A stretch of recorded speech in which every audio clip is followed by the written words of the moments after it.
মুন্সিগঞ্জের মিরকাতি মাছের আড়তে পদ্মার ইলিশ বেচাকেনার ধুম পড়েছে। খালবিলের তাজা মাছের চাহিদা অনেক। এই মুহূর্তে সেখানে আছেন রিপোর্টার নাসিরউদ্দিন উজ্জ্বল। আমরা সরাসরি যাচ্ছি তার কাছে। উজ্জ্বল, দেশের ৬ জেলার ৫টি অভয়াশ্রমে ২ মাস ধরে যে মাছ ধরা পুরোপুরি নিষিদ্ধ ছিল সেটি কিন্তু এই গেলকাল থেকে শুরু হয়েছে, কিন্তু তার প্রভাব কিন্তু বাজারে এখনো দেখা যাচ্ছে না। ইলিশ মাছ কিন্তু ২৮০০ টাকা কেজি দরে বিক্রি হচ্ছে এবং তারা বলছেন যে হয়তো ২-১ দিনের মধ্যে এই প্রভাব বাজারে আসবে এবং অন্যান্য মাছের ক্ষেত্রে কিন্তু এই প্রভাবের কারণে তারা বলছেন মাছের সরবরাহ কম, সে কারণে চড়া দরে বিক্রি হচ্ছে। এবং এখানে কিন্তু ইলিশ ছাড়াও যে নদীর পাঙ্গাস সেগুলো কিন্তু বিক্রি হচ্ছে ১,০০০ টাকা কেজি পর্যন্ত। চাষের পাঙ্গাস বিক্রি হচ্ছে ২০০ টাকা কেজিতে এবং নদীর রুই বিক্রি হচ্ছে ৮০০ টাকায় এবং চাষের কাতল বিক্রি হচ্ছে ৫০০ টাকা পর্যন্ত। নদীর কাতল ১,০০০ টাকা পর্যন্ত। আর চাষের কার্পু মাছ যেটি সেটি ১৮০ থেকে ২০০ টাকা। চাষের গলদা চিংড়ি ১২০০ থেকে ১৫০০ টাকা কেজিতে। এরকম যে এখানকার যে চাষের কই আছে সেটা কিন্তু ১৮০ থেকে ২০০ টাকা। চাষের শিং ২৫০ থেকে ৩০০ টাকা কেজিতে এবং মাগুর বিক্রি হচ্ছে কিন্তু ৩৫০ থেকে ৪০০ টাকায়।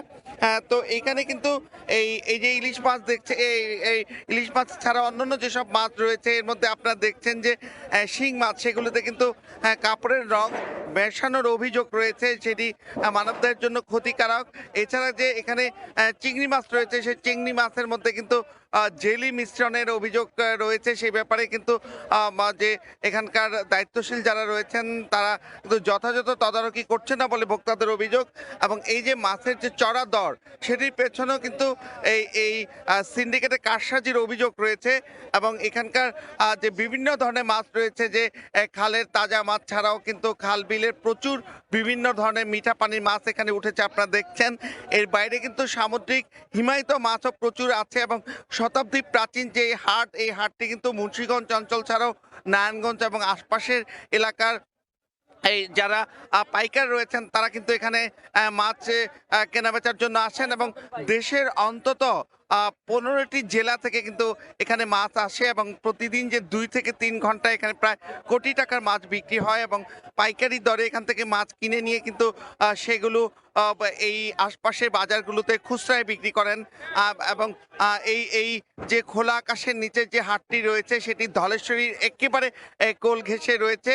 তবে এই যে এখানকার যে নাব্য সংকট, সেই সংকটের কারণে কিন্তু লঞ্চগুলো ভিড়তে পারছে না এবং লঞ্চ না ভেড়ার কারণে যেই সমস্যাগুলো হচ্ছে, তারা বলছেন যে দূর থেকে মুন্সিগঞ্জ ঘাট থেকে কিন্তু তারা লঞ্চেতে ট্রলারে মাছ নামান বা মাছ নদী থেকে মাছ নামিয়ে তারপরে এখানে আনেন। এবং এই হাটটি শতাব্দী প্রাচীন হলেও কিন্তু এই হাটের সঙ্গে যে সড়ক যোগাযোগ সেটি কিন্তু খুব সরু, সে কারণে কিন্তু পদ্মা সেতু দিয়ে যে ট্রাকে ভরে দক্ষিণের মাছগুলো আসে সেগুলো কিন্তু বাজারে প্রবেশের চ্যালেঞ্জ তৈরি হয়। তো এই ছিল এই মুন্সিগঞ্জের মিরকাতিমের মাছের হাটের সবশেষ খবর। মাছ বাজারের খবর জানতে আমরা সরাসরি যুক্ত ছিলাম মুন্সিগঞ্জ থেকে।